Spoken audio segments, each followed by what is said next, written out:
every child is asking themselves one question as they're growing up, and that is, am I enough? That's one question that they're constantly asking themselves. Another one is, am I going to be okay? And the third one is, are you going to be okay with me? Hello and welcome to the Dad Dialogue podcast, the show where we talk about the successes and stresses of becoming a dad and being a dad. My name is Lawrence. Thank you so much for being with us today. A reminder, you can go over to daddialogue.co.uk. There is a sign-up form over there if you would like to show your interest in coming on the show yourself. I'd really love to hear from you. You can also check us out on Instagram or YouTube. I'd really appreciate you giving us a follow in those places. Now, today's guest is Mitchell. Mitchell is a content creator and coach who helps men become better dads, become better husbands, and just better men in general. He has a channel called Dadnation. You can check that out on Instagram and YouTube. All the links will be up in the description. But Mitchell strives to provide content for men to improve in all these different areas. He has a young boy himself, so we talk a little bit about how he is growing as a father himself. We also talk about some of his own upbringing, what his upbringing kind of has impacted him, why he started some things, a big transformation he went through himself, as well as how he helped out his nieces in a tough time. We also talk a little bit about how we can help the other men in our lives that maybe aren't looking out for help themselves or maybe aren't striving to be the best men they can be, how we can help them, come alongside them in that journey. So there's so much in this episode. Thank you for joining us today. I hope you enjoy it. Let's get into the conversation. All right, so Mitchell, thanks so much for joining us today on the Dad Dialogue podcast. Can you just start off by telling our listeners just a little bit about yourself and your family? Yeah, man. Well, hey, thanks for having me, Lawrence. I really appreciate it. I haven't done a podcast with somebody across the pond yet. Oh, cool. And so this is fun, man. And I just want to say, man, I love your accent. I know probably people around you is normal, but I could listen to you all day. So I appreciate that. So a little bit about me, man. I'm a transformation coach to high impact men, and so I am. But first of all, I'm a husband. I'm a father, I'm an entrepreneur, and I'm an advisor to men, right? And so I really help men with what I tell people is I help men build stronger marriages, bodies, and minds. I work a lot with men who have seen professional success, but made a bit of a personal mess.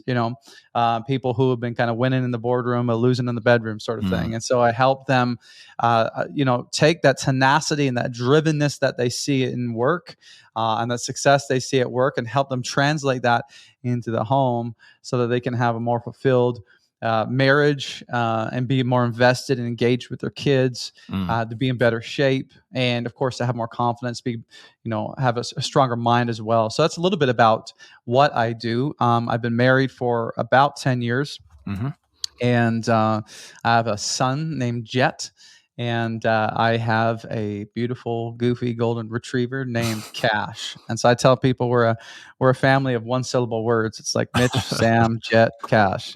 So easy. So that's a little bit about me and what I do, man.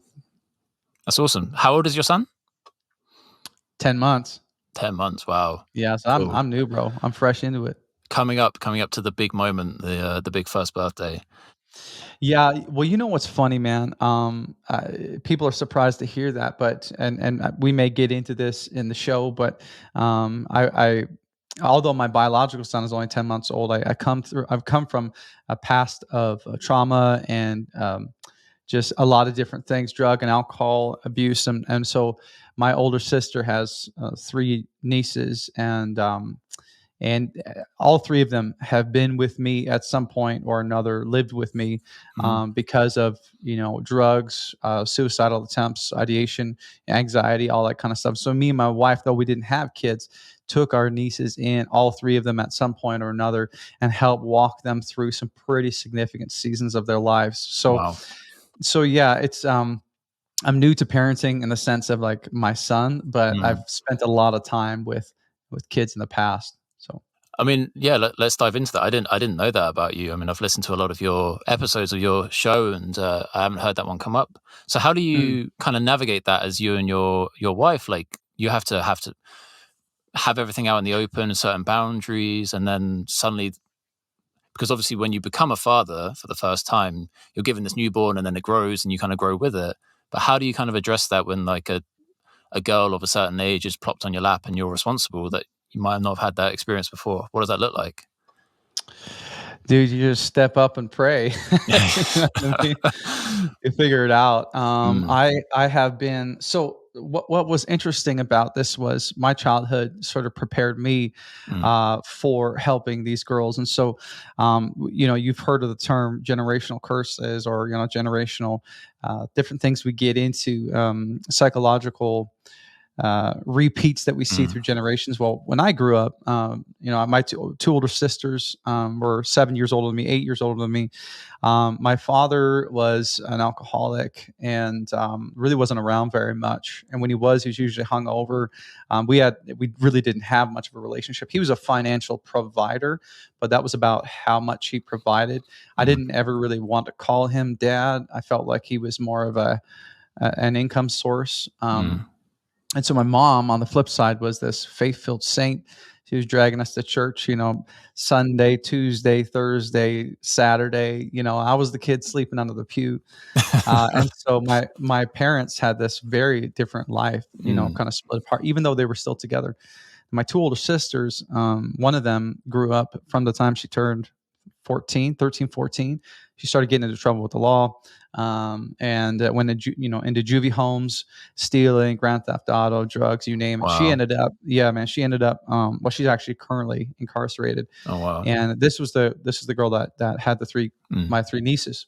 And so the other sister grew up the complete opposite. Went in the military, Wow. Jeez. went to the police academy. Went like there is no more version of a straight edge than this woman. Mm. And so then there's again that polarization, and then there was me, you know, baby boy who grew up in the middle of it all. Mm. And so I grew up with, you know, it would be like I'd be at church on a Sunday night, and the cops would show up Monday morning because it was Wow. something to do with my sister or my dad. And so I grew up with a lot of, you know, alcohol, drugs, and then you know, emotional, mental abuse, some of those things, and trauma certainly.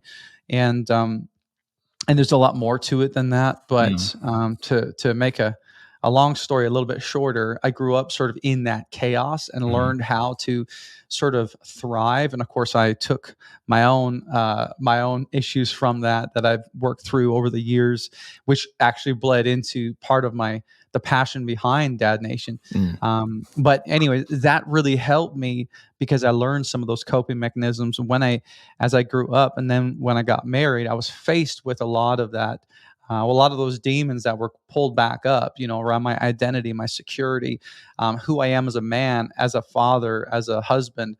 And our marriage really got to a really, really rough place. So we had to do Mm. years of therapy, and I studied psychology, human behavioral sciences, you know, all that kind of stuff.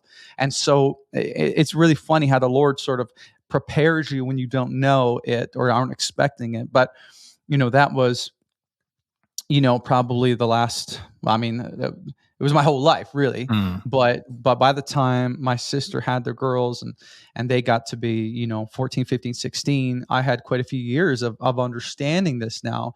And so that when they came to live with me, Mm. because of all these different issues, I had so many more tools and things that I could use to help them process through themselves, and so that I could show them what it Mm. was, how to live in a life that's deserving of respect and love, and to be cherished and to be honored. I could model for them what a loving, kind husband looked like. I Mm. could model what a masculine man looks like, and how he leads his home, and teach these girls about some of these really important lessons that they didn't Mm. learn because their dads were never part of the picture, just like my dad was never part of the Mm. picture.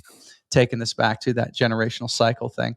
So that's kind of, I mean, in a weird way, that's sort of how I was prepared for it, man.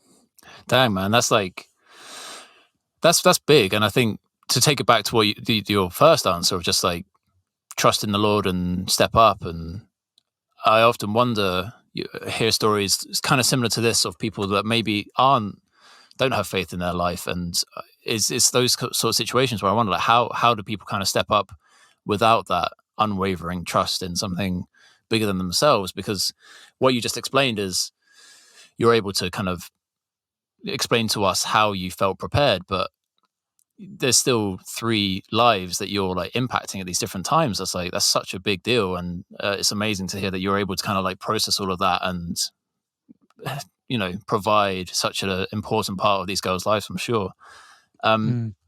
How So let's go back to, I knew a little bit about the kind of a dysfunctional family and the father aspect of it, and I mean, it's a topic that obviously comes up on this podcast relatively frequently, just in terms of, how do you be a dad when you've got your own trauma related to your own dad or whatever it might be, and how do you grow up as a boy looking at your dad, or maybe not looking at your dad, you're looking at the absence of your father, to then have a newborn fall in your lap. Can you talk about maybe your own experience and the other experiences that maybe you've heard from other parents or other dads about how impactful that is for the dads that have maybe had a troublesome childhood with that dad that hasn't modeled the like respect and love like you alluded to? Mm. Yeah, I mean, really, guys like us who are in that situation, guys like me, we have two choices to make. We can follow the footsteps of what was modeled for us, or we can choose a different path. Mm, Now, the easy path is going to be to do what has been modeled for us. mm, I have a highly addictive personality. I have a flash temper. I have a lot of different things. I have a proclivity to waste time, to spend too much money, to drinking, smoking, all those different things, because I was literally born in it. yeah. And so, would that be the easy route? Absolutely, absolutely. But I can choose that route, or I can choose something different, and I can choose to change the trajectory for me and my family. But I have to understand that if I choose that, it means this is going to be a harder path, because I wasn't taught about these things. Like I Mm, referenced, I wasn't taught about how to love a woman, how to cherish her, how to lead your home, how to be a man of God, how to do these different things. And so if I choose that route, it's going to be harder, because I don't have the tools, and I got to learn mm, these tools in my 20s or 30s or however old I am, versus getting taught those tools as an adolescent. And mm, but for me, is it worth it? 100% every single time. But first of all, going into it knowing that this road will not be easy, if you choose to step up and change the path for your family. It's going to be harder, and it's going to be harder for you than most people who've come from functional homes and mm, functional families.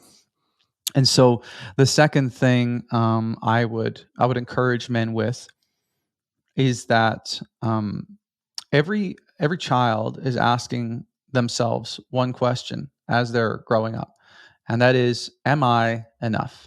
mm, That's one question that they're constantly asking themselves. Another one is, am I going to be okay? mm, And the third one is, are you going to be okay with me? So, am I going to be enough? Do I have what it takes? Right? Am I going to be enough? Or are we okay? And then, are you going to be okay with me? So, mm, um, those three questions are really important for kids to understand, because if they grow up not feeling like that, like that first question, do I have what it takes? Will I have what it takes? If we don't help our sons and daughters understand that they are enough, that they do have what it takes to get yeah. through this life, then they're going to grow up with all kinds of questions Mm, about their identity, their self worth, their confidence, all those different things. If we grow up, and if they grow up and we don't answer that question, am I going to be okay? I mean, really, what they're asking is, am I safe? Right? And yeah. it's our responsibility as men to create a space where our children are emotionally safe, relationally safe, financially safe. All those different things. And for guys like me growing up, I didn't always feel that. I didn't feel Yeah. that safety. I didn't know if mom and dad were going to walk out tomorrow. I didn't know if we were going to get lose the house. I didn't know if Mm, there was going to be a meal on the table. You know what I mean? And so I grew up with that lack of safety and a lack of security. And as a result, I grew up to overwork and obsess, because I was just like, I number one, I didn't know that I had what it took. Like that mm, first question, I didn't know that I was good enough, mm, and so I was constantly people pleasing. I was constantly working super hard, trying to prove myself to everyone. It was mm, exhausting.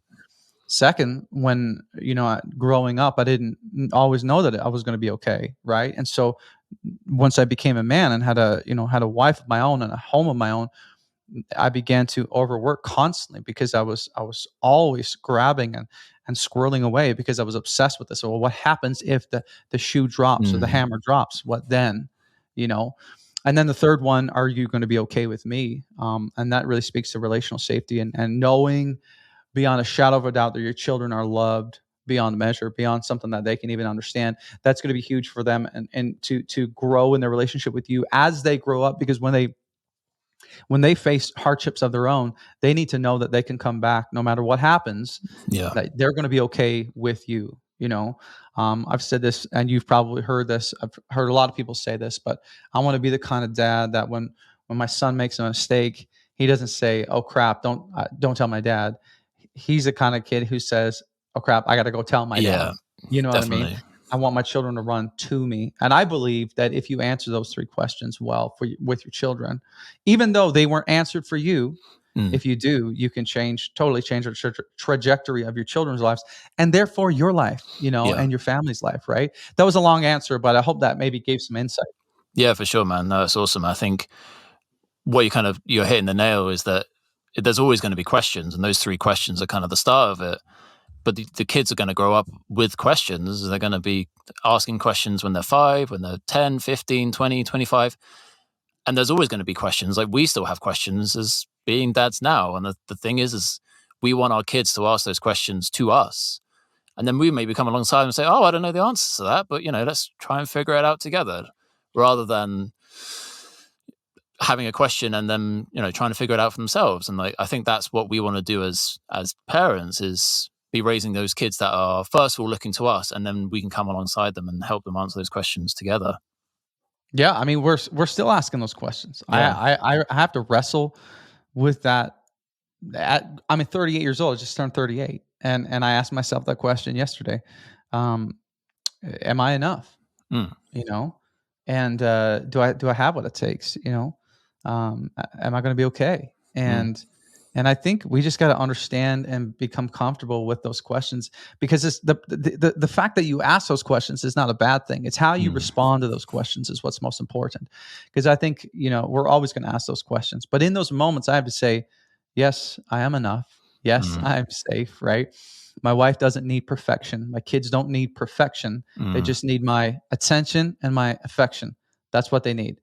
It's not about being perfect and being flawless, right? Mm. And so when I can remind myself of those things in the moment, I can just take the pressure off, Mm. because we just put so much pressure on ourselves, right? So Yeah, yeah. I totally relate. I shared this for some friends from my church, and we went on like a bouldering trip last week to just like Mm, a rock climbing place, and we were having some fellowship and discipleship, and the topic was all about careers and work. And I was saying, well, I've been a stay-at-home dad for over a year, and when I first happened, I think this is something that's really important that maybe some people can kind of pick up on. Is like, I realized, like, after like maybe 2 months of being a stay-at-home dad, that I was finding my success in the validation of other people.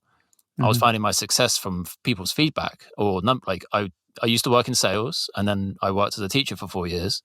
So like I was always either numbers driven. It's like, well, I know I'm doing a good job because my numbers are the best of the team. And then I was like, well, I know I'm doing a good job because the kids are learning and they're loving their classes, and the other teachers are saying that I'm doing a good job. That's all great.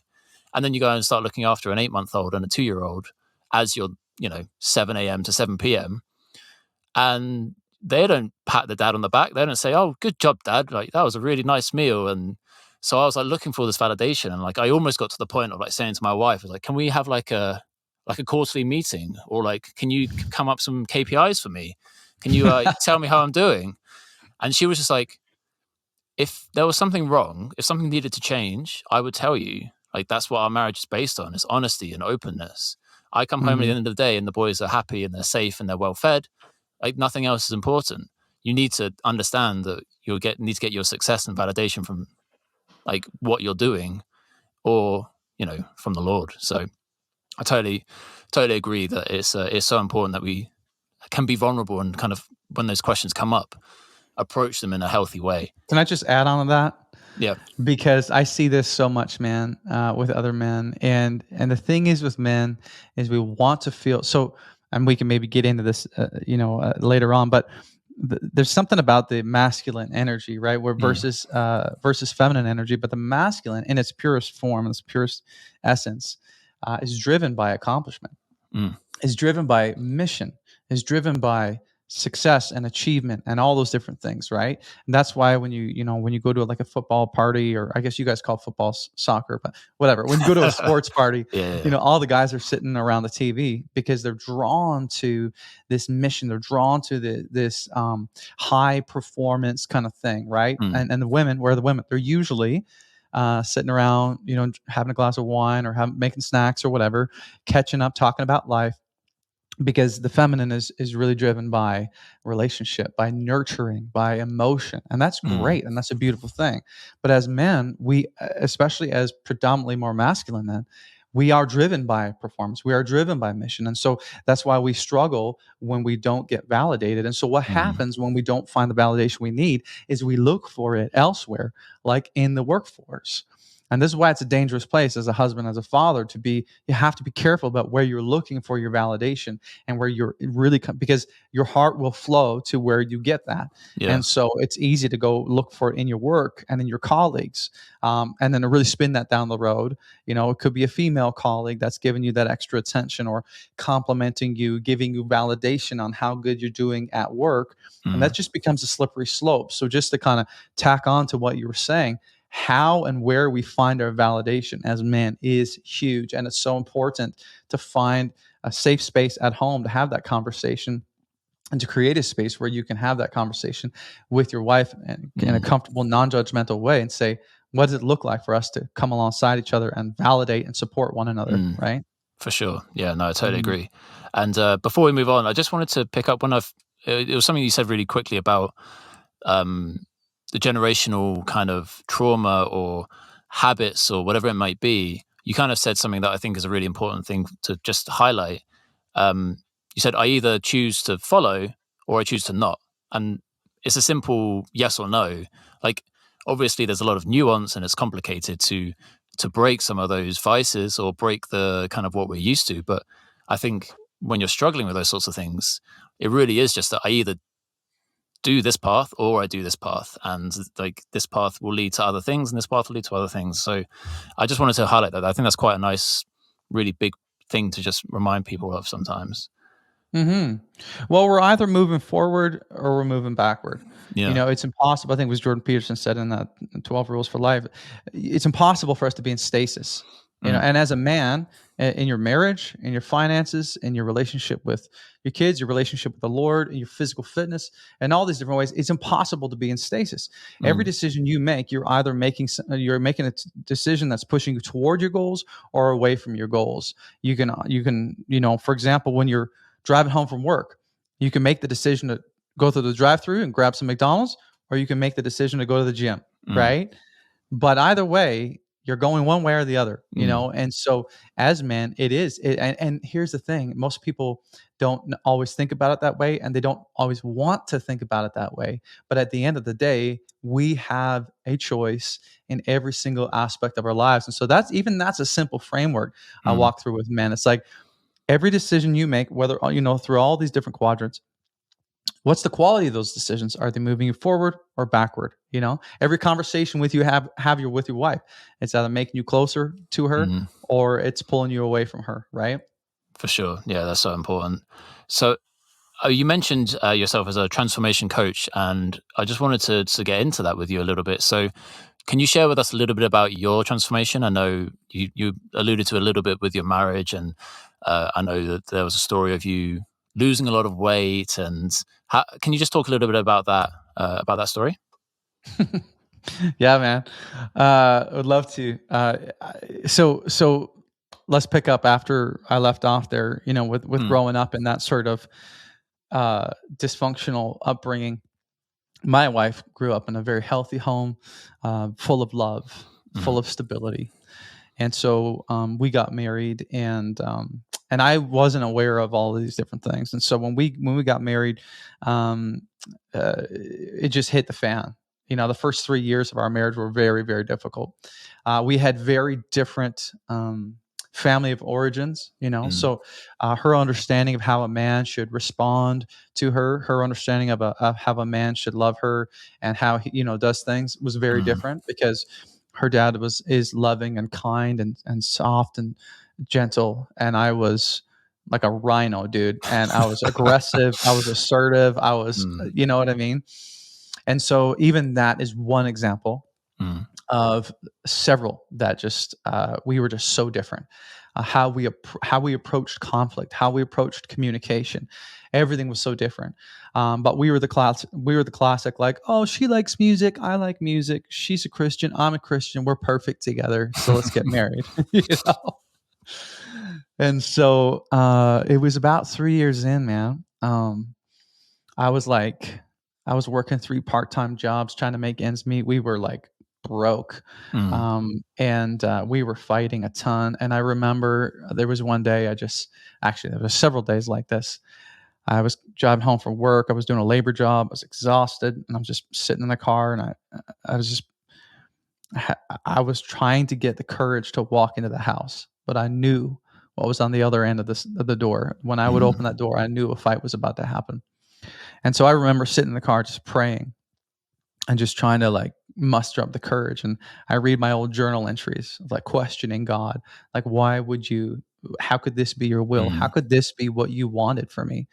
All those different things. And there was one day we had a big fight. And I remember we were talking about having a kid, and we didn't end up having kids till later. But in that Mm. conversation, she was talking about, we were talking about the timing, and we had a fight. And I said, listen, I will never bring a child into this mess.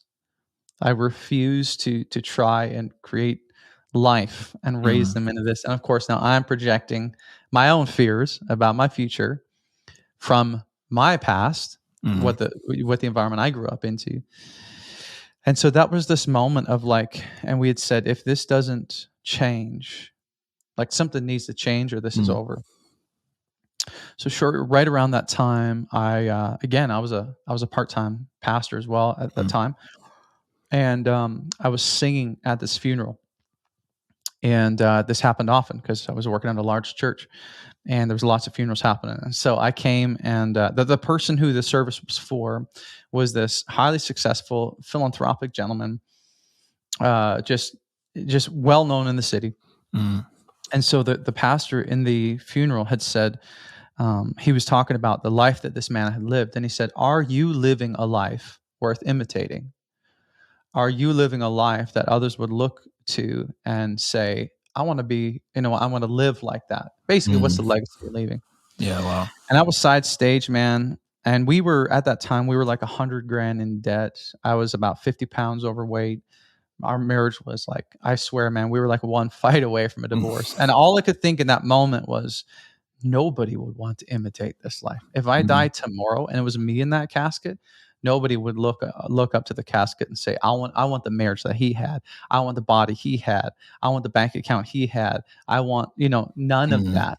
And I just felt this immense like regret and Mm. kind of like, you know what? If this doesn't change today, if I don't step up and decide that I'm going to make a change for my future, this is never going to happen. So I need to take complete ownership. It's not about her. It's not Yeah. about what she did or what she didn't do. If this is going to happen, it's going to be because I stepped up and took ownership of everything. And so the next day, man, I got up and I tried to run a or I tried to run a 5 kilometer run, and I made it like, I don't know, 300 meters, and I almost puked, and then it was like minus 20 degrees Celsius. It was brutal. But if you go on my Stunning. Instagram, you'll see it. You'll see a before and after picture, and the Mm. before picture is actually that day, the next day when I woke up. Okay. I just like got half naked, took some pictures. But if you look at my eyes, man, I couldn't. I didn't even have the confidence to look at the camera. Like I was depressed. I was like Mm. apathetic. I turned into like a shell of a man. I was embarrassed. I was full of shame. But that was the day I said enough is enough. And of course, the second picture was, when I had transformed my life. And so, really, dude, that was the turning point. Was like that question in that funeral, and I had said nobody would want this life. Mm. If I died tomorrow, I'd have nothing to give back. I'd have nothing to show for my life. And as a man, that was pretty gutting. And so, yeah, man, I just went to work. I started Mm. studying personal fitness. I started studying diet, nutrition. I started studying personal finance, relationships, reading marriage books. We got counseling, therapy, all that kind of stuff. I ended up losing about 50 pounds. We paid off just under 100 grand worth of debt in a year and a Wow. half. It was crazy, dude. Wow. Um, and we totally restored our marriage and our relationship and got to a place where we were full of life and vibrant and Mm. in love again. So yeah, man. And so it was super hard. It was super hard. And that's why I tell people all the time, you get a choice. You get, what's going to be the easy road or what's going to be the hard road. But I promise you, the road less traveled is the one that's worth taking, for not just for Mm. yourself, but for your wife, for your kids. And listen, like I tell people all the time, this is not just about you, right? Mm. It's about, yeah, I mean, you're literally making thousands and thousands of memories with your kids as you're raising them. Like when you think about all the memories you have as a child, all the Christmases, all the birthdays, all the times you go to the beach, I mean, it's an insane amount. Like that's an entire Mm. childhood, and you're really in control of creating recreating that for your kids. Now, it sounds weighty and it's a lot of pressure, but that's the significance of what we're doing here. And so you get to shape that. That's an Mm. incredible calling, It right? is, yeah. So, I anyways, agree. hopefully that answers your question. I felt like I went for a while there, but It's all good, man. It's all good. I just want to pick up on the shaping the memories thing, because I often think about this as like, I agree that we are shaping our kids' memories, but we're not shape. We don't have control of what they will remember. And I've seen, like, I don't know if it's a generational thing, but I've seen some people say core memory unlocked, or like they'll Mhm. think of something. It's like, oh, I did this great thing with my kid, and they're going to remember this forever. It's like, you can't control that. Like, No. you could plan an amazing vacation to wonderful place XYZ, and they might not remember it, but they might really hold on to a random trip to the beach on a Thursday afternoon where they got an ice cream and the seagull pooped on dad's head or something. Like, Mhm. you just don't know. So you can't kind of like whittle it down or funnel it into the small amounts of time. Like you said, it's a huge amount of time and it's a huge amount of commitment that we just keep coming back to. Yep. Totally. I agree 100%, man. Yeah, for sure. I would just want to ask you, you mentioned it was hard. I'm sure now it's a story that's obviously good to share. I'm sure it inspires people. It's quite an easy story to talk about. But like, can you tell me like what it felt like 1 month in? So that day that you said, right, I'm taking ownership and I'm doing this and I'm making the improvement. Can you think about like maybe 4 weeks after that? Can you remember how you felt like maybe 4 weeks into that period of time? Mhm. Yeah, dude. So it was miserable. Mm, I was eating food I didn't really like. yep.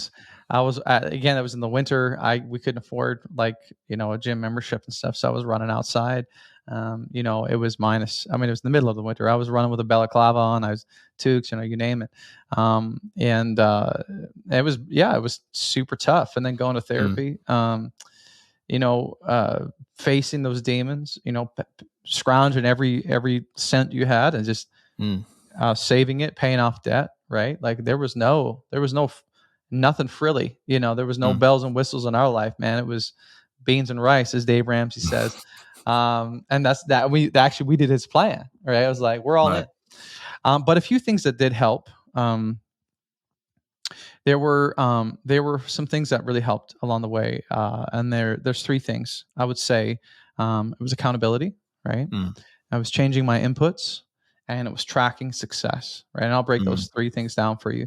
Um, was accountability. So not only did I have my therapist, but I got the courage to reach out to three or four of my buddies, and I mm, said, I'm gonna tell you what I'm gonna do, right? And I need you to hold me accountable to this. And even that, dude, so many guys don't do. They mm, don't have the stones to reach out to another guy and say, "Man, I'm hurting. mm, I'm a hurting unit. I need. Can you like? Here's what's going on." mm. And I didn't even necessarily ask for their help. I just wanted to know that somebody knew, Someone. so that if I didn't follow through, that they would know, and I knew that Yeah. that would keep me going, right? So accountability was huge. I told a bunch of people. I'm a big fan. I'm like, hey, you got a goal? Tell everybody you know, Yeah. because at the end of the day, when you get up and you don't want to go to the gym or whatever, at some point there's going to be a dozen people asking you, how's the gym going? Mm. Or how's your marriage doing? Or how's that Mm. debt-free journey going? Or whatever. And then the second one was changing your inputs. So what I did, man, was I just went on a deep dive about, and I looked at everything that I was consuming, right? Mm. Whether it was social media, whether it was like digital, or whether it was relational, the relationships in my life. We all know this. This is like a platitude at this point, but it's like you are the culmination of the 5 people you spend the most time with. And so I looked around my circles, and a lot of the friends I had not great marriages. They didn't Mm. have much money. They weren't good. They weren't. Well, I was involved with ministry, so they were pretty good in their relationship with the Lord. But there were so many other things that were out of shape, Mm. And so then I had to think, who am I? Who do I want to be around? Who am I learning from? And so I just started reaching out to. I literally asked the question: who has the most successful marriage that I know? Who has the happiest marriage I know? Who has the who has the most money that I know? Legit. I mean, it sounds so simple, but and then who's in the best shape that I've Mm. ever known personally? And I would look at those metrics that I wanted to strive for, and I'd just Mm. reach out to them and be like, "Hey, Mm. man, I notice you have an incredible marriage. Would you be Mm. willing to just like sit down? I mean, I'll buy you a coffee or whatever. Would you be willing to just kind of occasionally talk to me about what you've done so Mm. that you can help me?" And so that's where it started, man. So, and Mm. then, so for example, when I was mentioned, I was working a bunch of jobs. I was working renos as well, general contracting, and I worked on this guy's house, and this was like his fourth property. And so he just happened to roll in one day when we were working on his kitchen, and I'm like, covered in paint and drywall dust. And I just pulled him aside and said, "Hey, man, you don't know who I am, and I don't know you, but I know that you've done something right in your life. Mm. And so, would you be willing to like just give me some advice and some lessons? I'll buy you dinner, I'll buy you coffee, whatever. But you're obviously pretty successful financially, and we're in a rough spot." And so then I just asked him, "Man, would you be willing to mentor me a little bit? What does that look like?" And so that's Mm. what I did, man. So I started forming key relationships in my life to start to change that circle of influence, change my inputs, so that I would start to learn how to live the way that these people live that I wanted to live, right? And Yeah, that's awesome. it sounds so overly simplistic, but um, People don't but it's do it. just yeah, That's the thing. people It's don't do not. it. Yeah. They don't have the courage to do it. I went through Mm. my Instagram, my social media. I started unfollowing all the food apps. I started unfollowing all the crap that I was consuming, and I started following, fitness guys and motivation and all that kind of stuff, man. Mm. All of that, and I totally changed my inputs so that my outputs would change, right? And so that's the big thing. If you want different output, change your input. Garbage Yeah. in, garbage out, as your mom always said, growing up, right? You are who your friends are. Like these things are just so true, Yeah, for and sure. then the third thing was tracking success, Mm. and so whether it was fitness, I would get up in the morning and I'd track my weight, Mm. and I would track what I was eating, because the things that matter most in your life, what's going on there, right? You got a good handle on it.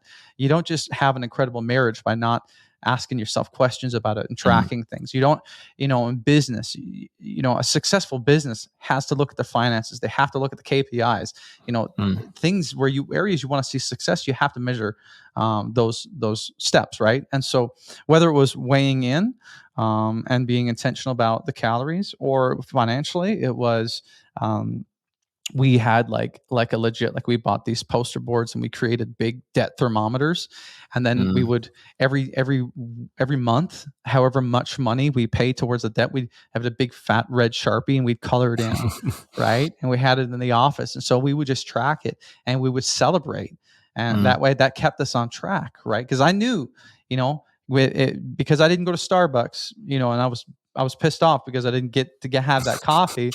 I knew that at the end of the month, I was going to get the color in that thermometer, right? And it sounds so trivial and juvenile, but dude, that's the stuff. You got to Mm. hang on to those small victories. You got to track that Yeah. success, because you won't always have that motivation. Mm. You know what I mean? And so when the motivation is not there, you got to be able to hang on to something. And so Yeah. maybe that's walking into the office and seeing visually how much you've paid Mm. off debt, or you've seen the before and after photos, or whatever, right? So yeah, That's man, awesome, man. accountability, changing my inputs, relationships in my media, and then tracking, the success, right? Yeah, that's awesome. I really appreciate you sharing that. And Let's just sidestep a little bit. So you're talking about relationships and the inputs, and I think let's talk about friends. And you've alluded to what you did to kind of improve your inputs. And I know that men these days, like the numbers show that men are having fewer friends. They're making fewer connections. They're keeping fewer friends, like kind of past university age and what have you. So from your experience personally and professionally, like how important do you think it is to have good friends as a man? Yeah, dude, it is so important. I'll read you some statistics here that's on my website because Mm, it's pretty sobering. It's undisputed that there's like a vacancy of strong men in our world today, mm, strong and healthy men. We know that in the United States, even when we talk about physically, in the United States, 3 out of every 4 people are overweight or obese, mm, right? So that's 75%, which is crazy. But when we mm. talk about emotionally and relationally and all that stuff, I mean, men are more lonely than ever. There's more drug usage in men more than ever. There's more suicides in the demographic of men than women by a long shot. Um, so here's some statistics. There are 7 million men of working age, but are not, and many of those are on social programs, are Mm, usually very medicated. Of those men, these men are spending about 2,000 hours per year on a screen, which equates to 83.3 days a year on a screen. wow. And that could be social media, video games, basically just drowning their mind in distractions, Mm, right? There was a YouGov poll in 2019 that concluded that 1 in 5 men have no close friends, which is twice as many as women. Um, dang. there's a survey center on American Life. They did a study and they found out that since 1995, the number of American men reporting that they had no close friends jumped from 3% to 15%, um, which is wild. And then the same That's a research, the huge, number yeah. of, yeah, and the same research, that same study, the number of men saying that they had at least 6 close friends halved, went from 55% down to 27%. So just over a quarter. So 1 in every 4 men said that they had 6 friends, you know? So anyways, yeah, man, it's all that to say, men now more than ever are, um, they're lonely and they are, using whether it is drugs or distractions or alcohol, whatever, to sort of numb that pain. And I do believe that pain is coming from a lot of different reasons, a lot of different Mm, things. But I think a large part of that is a lack of community, a lack of, uh, brothers, right? mm, Because we're designed to do life with one another. We're designed for relationship. yep. But many men continue to struggle in silence. And so now on the other side of things, and here's the funny thing about being a guy is you can't you can't go to the other side of the pendulum and just be like this emotionally loose cannon. And every time you go to a Mm, party, you're like crying and telling everybody about all your problems. You know what I mean? Like nobody mm, likes that guy. yeah. But it's so important to have a close network, an inner circle of men that you can hold each other accountable to. Because here's the thing, man, and I did this for a long time in my marriage, and this was half the battle. Was I had all this stuff from my upbringing, I had all this, trauma, I had all these problems in my relationship, and I thought I was the only one. Mm, And it took me forever to get the courage to actually talk to somebody about it. And when I did, they were like, "Yeah, man, I've been fighting with my wife about that for the last 3 years." And they were like, "What's the big deal?" Like, "Are you kidding me?" I thought I was like a monster, you know? And I'll share this story because it's funny. Um, I don't know, it was like a year after getting married or something. It was a year and a half after getting married. We were, like, fighting, we're not doing well. And I remember, again, nobody talked to me about being a man. Nobody talked to me about mm, masculinity, testosterone, all that kind of stuff. And then I remember the first time my wife, wanted to initiate sex with me, and I wasn't interested, and I wow. was like, "What?" Like, dudes are supposed to want this all the time, you know what I Mm, mean? And I had this like full on like crisis moment. I'm like, What's wrong with me? Like, mm, why would I not want that?" And so, but dude, I struggled for like I don't know, man, it's like 6 months where I was like, I think I'm broken because I like because that's all I knew, right? Dudes just Yeah. want to have sex all the time, and they always say yes, and they're always down. And so I finally got up the courage to talk to a really close friend of mine. And dude, I went to the pub and I was like sweating, and I'm like, dude, have you ever been in a situation? And he's like, yeah, man, like Yeah. probably like once a month or something like that, you know? Mm. And dude, the weight that was lifted off my shoulders where I was like, are you kidding me? So this isn't Mm. unnormal. This is, you know, and and the reason why that's significant is because especially when we talk about faith, I think the enemy uses those things and he tries to keep you in isolation. For And sure. so the longer you believe that there's something wrong with you, the longer you believe that you're helpless, the longer you believe that you're not capable of stepping into what you believe you're capable of doing or whatever, the more he can get a foothold into your life, the more he can speak into your relationships, your marriage, your fatherhood, Mm. all that kind of stuff, because he works in robbing us of intimacy. All right. Mm. So I want you to think about, and this is something I've talked to a lot of guys about, but the way the enemy works is if he can rob us from intimacy, either intimacy with the father, intimacy with our relationship with our wife, intimacy with our kids, then he can get a foothold, Mm. right? You think about pornography, for example. What does porn do? It takes the intimacy out of sex. And it Mm. says we just get to have sex and there's nothing intimate about it. And what does that do to marriages? Well, it destroys them. What does Mm. that do with your relationship with your wife? It destroys it. If he can do things if he can make you busy and rob you from that time spent with the Lord and pull away that intimacy, he knows that he can create a gap between you and the Lord, you know. Yeah.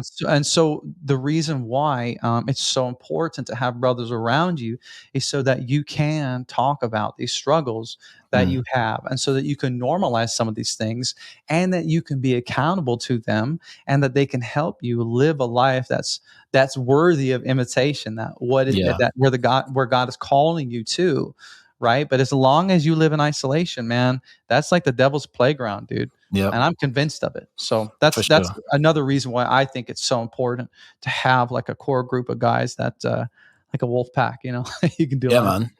Yeah, preaching, do it, man. It's awesome. It's so true. Like, I mean, we chatted before via email about the topic of trying to, how do we help those that maybe aren't looking to be helped? And I think anyone listening to this episode, or anyone that knows you, anyone that listens to your podcast or engages with your content, are people that are looking for help. They know that they don't have it all together. They can't do it all in their own strength. And it's not just a case of as and when a situation presents itself, they'll just approach that situation. They know that I want to be the best man I can be. I need to invest time and effort into that. Hmm. But I've known dads, like married men, that are just kind of like, well, I'm an adult. I'm here. I've got a job. Like, a situation can present itself as a parent to me, and I'll just do the research then about that situation. I don't need to worry about feeding or weaning or potty training or this, that, the other. Like, the time will come and I'll do that research. And these people aren't like evil people. Like, they mean well. They love their family, they love their wife and their kid. But it's just, for me at least, I know how many times I've had to like respond to a situation when I know that I can respond kind of not within my own power, but within the power, firstly, from God, but also the power from like other dads, other husbands, like mentors to me, people, like books and everything like that. So why don't you talk a little bit about Dad Nation? Tell us what it is, and if you can add on to that, how you think we can maybe help those that aren't wanting to be helped at times. Hmm. Yeah, man. So the thing is, when it comes to not wanting help, um, it's easy to do that when life goes well, Mm. right? But all this stuff is way harder to do when it hits the fan. Mm. Like, you don't want to be the kind of guy who's looking for friends when your life is on fire. Mm. You understand what I mean? Yeah. You don't want to be the kind of guy reaching out to people when it's all hitting the fan. You don't want to be the kind of guy cramming, what to expect when you're expecting, or some parenting book, when she's giving birth, Yeah. or when you don't want to wait till your marriage is like on the rocks before you start reaching out, looking for help and therapy or Yeah. whatever. And so But here's the thing: we as men, this happens so much, man. You got to guard yourself. You got to prepare. You have to be prepared. Yeah. And when it comes to sports, when it comes to war or anything like that, or any of the things, the favorite things we like to watch or movies we like to watch, you think people don't prepare for that stuff? Yeah. It's dude, of course they do. They spend their lives Yeah. preparing for it. And because you need to get your house in order, because so when the wind comes, you don't get blown over, kind of thing, Mm. right? And so that's hugely important. And I think about leadership, right? So your wife, some of your biggest needs for your wife is to feel seen, heard, and safe. Now, Mm. seen, heard, safe. But the third one is safe, right? And so now that could be split up into financial safety. Mm. She needs to know that she's relationally safe, emotionally safe, and physically safe, Mm. right? If you're the kind of guy who's sorry, this is gonna come off a little strong, but if you're the kind of guy who's not prepared and it's just kind of willy nilly, fly by the seat of your pants, it can be so easy to be taken off guard and taken Mm. by surprise. And also, if you're not prepared for these things, in many ways, your family doesn't necessarily feel safe. Like we said earlier in the episode, your kids want to feel safe as well. Mm. And so if you're the kind of guy who's not saving money for the future, if you're the kind of husband who your wife doesn't know if you're going to go out and blow, 20 grand on some new toy or whatever, Mm. she doesn't feel financially safe.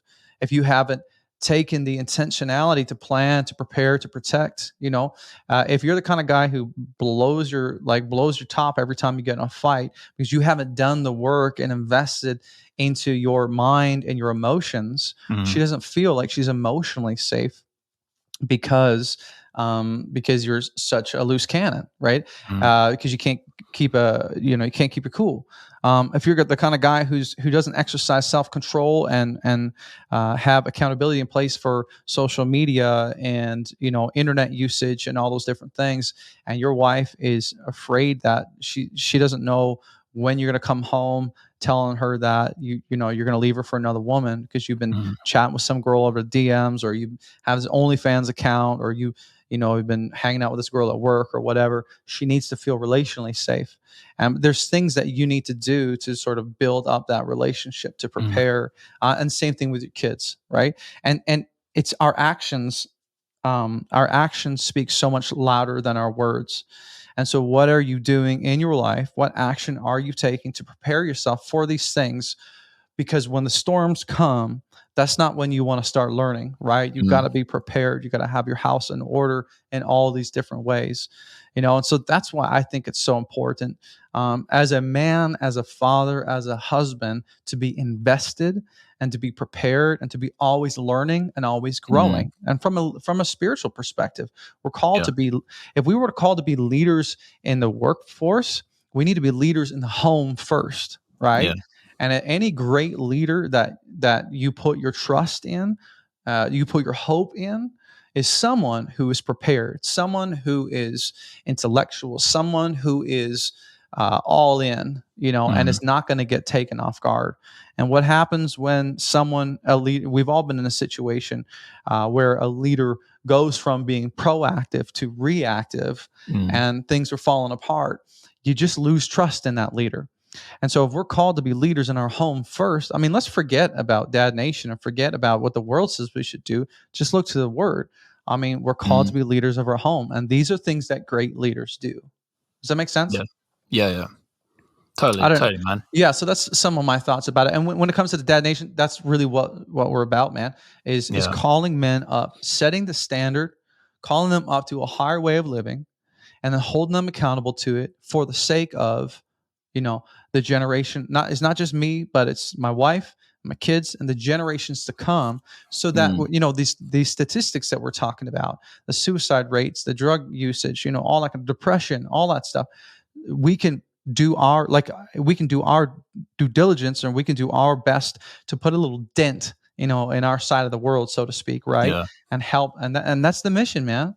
If I Mm. can help more men become better, I say this in the beginning of every single podcast episode: when the dad gets better, the whole family wins.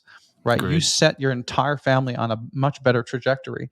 And so, if by doing this work that I'm doing, I can help other men experience healing and breakthrough, so that their children don't have to repeat the childhoods that I had, for example, Mm. then that is a life worth imitating for me. Yeah, To bring for it back sure. full circle. So would you? I know you say at a lot. I don't know. I assume it's the end of every episode that you could help a struggling brother out by sharing an episode with them. If anyone's listening to this episode and they know someone in their life that is kind of like flying by the seat of their pants, as they said, and they're not investing, they're not prepared, would you say, like, and let's say the person listening to this show cares deeply about this person and their family and their wife, do you think it's as simple as trying to get that person just to listen to and like a podcast like this one or your one? What do you think the steps are for someone who's trying to help that other person out? Yeah, man. I would say, okay. First of all, I would say, men, depending on the man, they don't really respond well to, strong, direct, assertive, like you need to do Mm, better. So I would start by just asking questions, mm, with your friend about, like, hey, man, how's life been going? Because men aren't always necessarily comfortable talking about these things as well. mm, So start by sharing some of your struggles. I've been having a hard time with, me and my wife haven't been communicating super well, or I've been having a hard time kind of getting through to my kids about this, or I've been struggling in my fitness, or you take any of these categories that we talked about. Start to share first, to practice vulnerability first, to sort mm, of break that a little bit, to make that feel more comfortable, and then start asking questions. Like, I was just, and in this situation, if we're having a conversation, I would say something like, talk about my struggle. And I'd be like, man, how are you mm, doing in that? Like, how are you doing in your relationship? Did you struggle with those things? And if not, mm, like, what is something that you struggle with?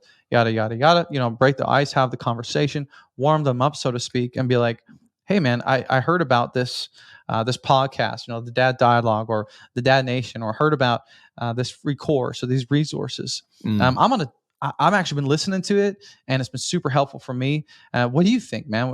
Would mm, you like me to send you a link? I mean, it's changed my life, and I think you'd really dig it.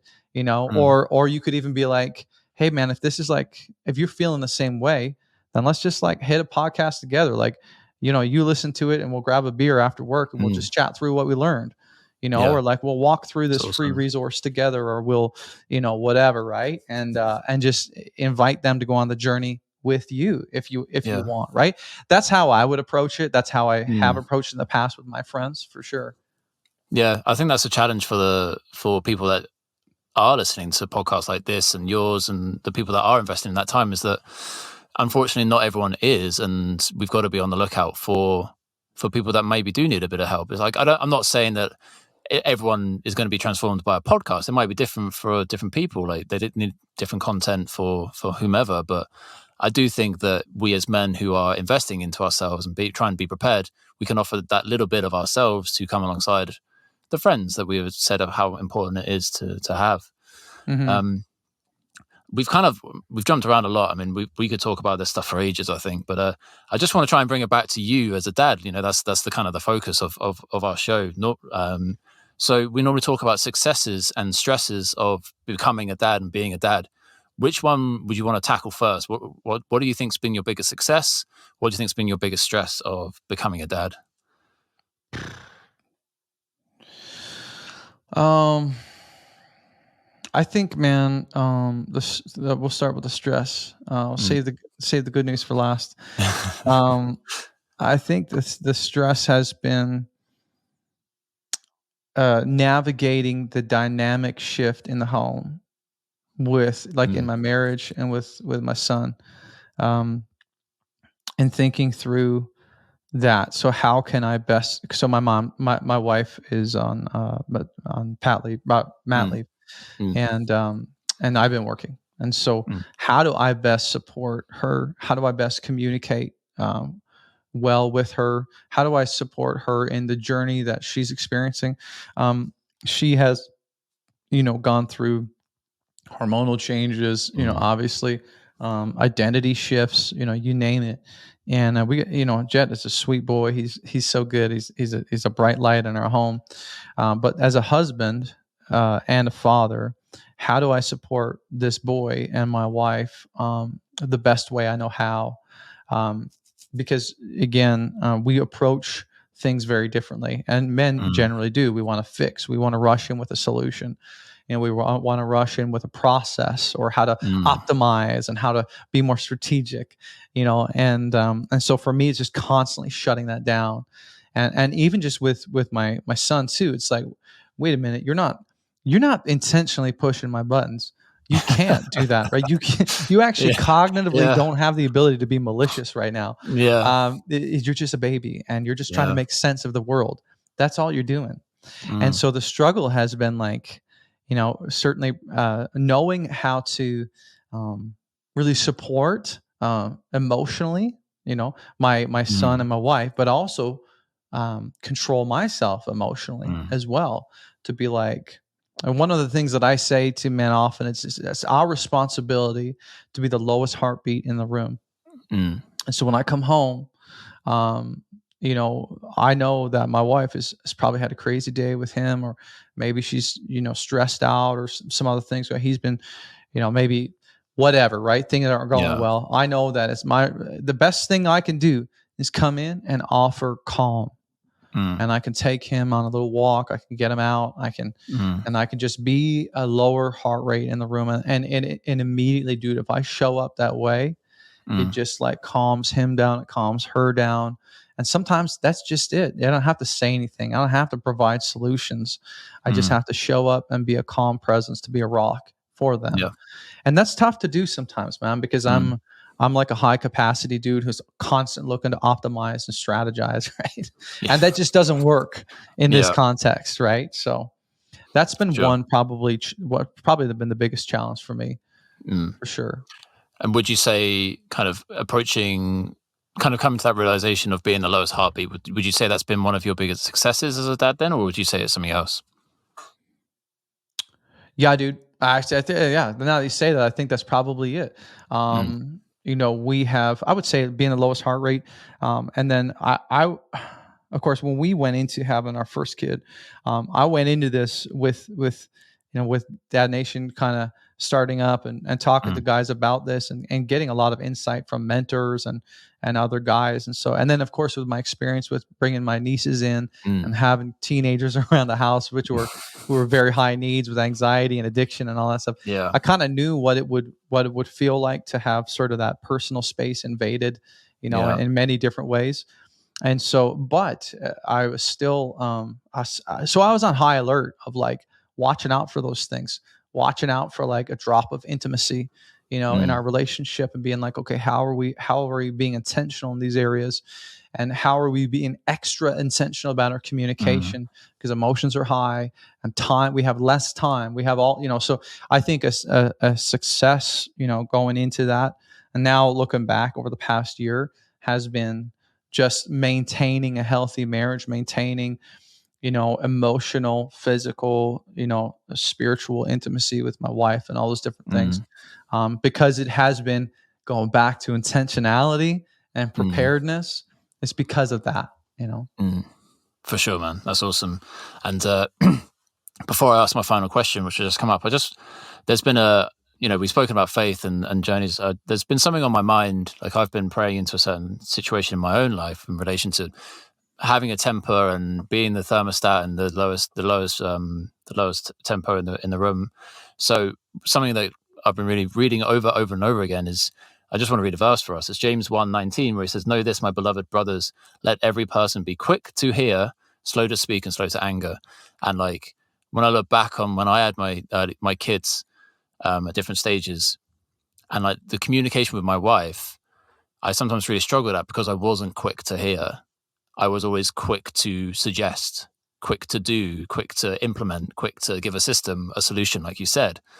But we're called, like God's word says, we need to be quick to hear, and I think that's just so important Hmm. to grow. Is that listen first, and yeah, I really hope that's something that some people can take away, whether they follow faith or not. I think that's just such an important part of being a stand up dude, a good man. My grandma used to say, "The Lord gave you 2 ears and one mouth, so you need to listen twice as much as you talk." Yeah, Right?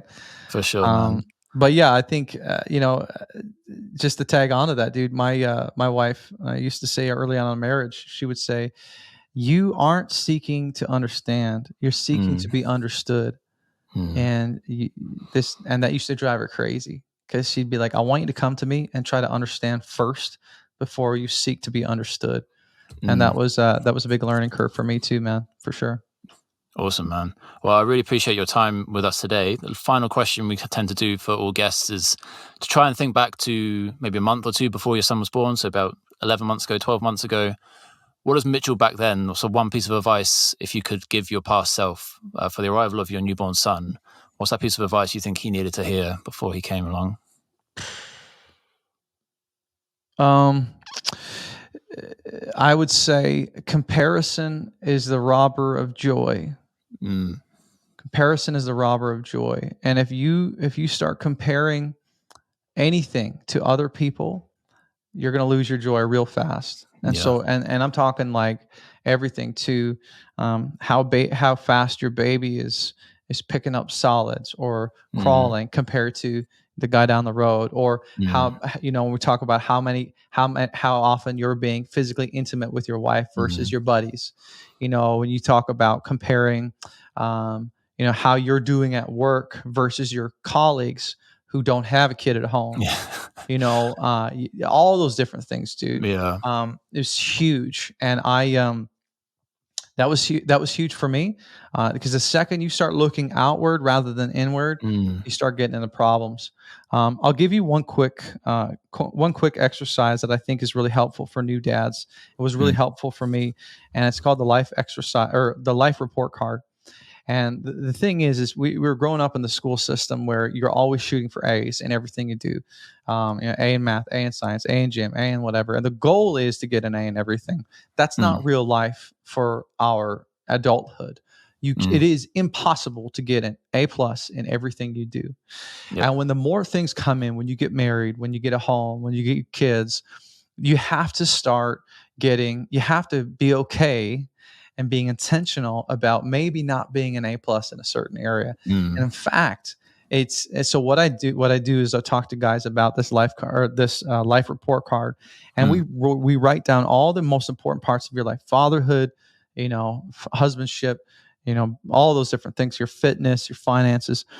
Um, and then you rate yourself, and you have to give yourself maybe a C in something and a D in something, and maybe there's something that you have to give yourself an F in and release and let go of and mm. be okay with, and Yeah. just that's it, because this is the new life and I can't healthily juggle all these things. And Mm, so it's a really powerful exercise, that I use sometimes with myself and with other men, to be like, what are you letting go of and what are you being okay with, just just lowering it for, and maybe it's just for a season, right? yeah. I can't train 6 days a week and eat chicken, broccoli, and rice. It just doesn't work anymore because life is different now. Yeah. I'm busier, so Yeah. that's a really good exercise I think would help guys who are preparing for this new season. For sure, man. I really appreciate that. And yeah, thank you so much for the time and all you've shared with us. Where should people check you out if they want to hear more from you and engage with your stuff? Yeah, man. You can find me on Instagram. That's the main thing I'm on, and that's at Dadnation Co. My website is dadnationco.com. And I've got a free marriage course guys can do. It's awesome. It's a Mm, 4-step blueprint. We talk about how to love, how to feel, how to fight, how to have fun.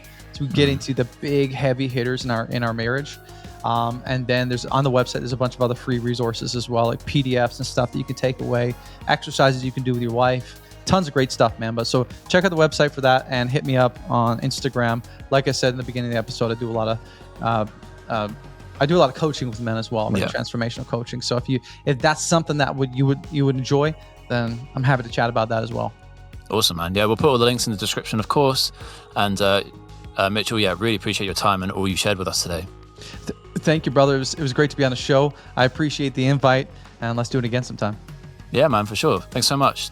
And there we have another Dad Dialogue conversation. Of course, a huge thank you goes out to Mitchell for coming on the show, sharing so much of his stories with us. I really appreciated talking to Mitchell. It was such a great time. We had so much to talk about, as I'm sure you could see in the episode. So yeah, all of Mitchell's links will be in the description. He also has a website where he provides free resources if you're looking to be a better man, as well as access into these coaching setups. If you would be interested in that, do go and check him out. He also has a podcast where he interviews other experts in this area, which I'd really recommend checking out as well. Again, all the links will be in the description. So I really hope you enjoyed this episode. I hope there was something you could take away from it. If you're on YouTube, I would ask you to drop a comment down below. Tell me, what from this episode are you taking away from it? What was the big takeaway from this conversation? I'd really like to hear from you. You can get in touch with me on daddialogue.co.uk. And I hope you have a wonderful day. And I really hope to talk to you again soon. Goodbye.